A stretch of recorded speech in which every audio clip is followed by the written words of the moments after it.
Kathy Freilich, and I'm from District 15, and I'm a representative in the House. Judy Estenson. I'm a senator from District 15, and I am obviously in the Senate.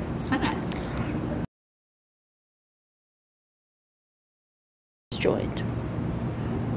I think I was surprised by how much work it was. You really do need to do a lot of homework on all of these bills. So you are looking at bills from the time you wake up in the morning through your lunch hour and in the evening. Sometimes you're even waking up in the middle of the night trying to do some research. So it was a lot of work. I didn't expect that because I didn't know how other people were doing it. But they do give you some software and some IT. So that really helps to get all that information to you. And now that we can watch videos of all the prior sessions and all the prior hearings, that is really helpful. I think the biggest thing that I learned is that you become very much a team in the body. So it doesn't really matter if you're Republican or Democrat, or if you're Republican and you're probably more or less conservative than these other people.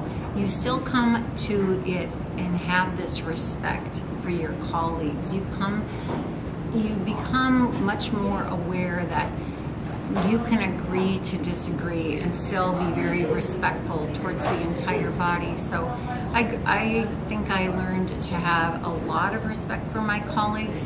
Whether I agree with them on some topics or not doesn't really change that. I think the body is very respectful towards each other in the Senate, and I was really happy to see that. So I think at the end of a vote, we're just on to the next bills. We get our vote, and then we're on to the next bills.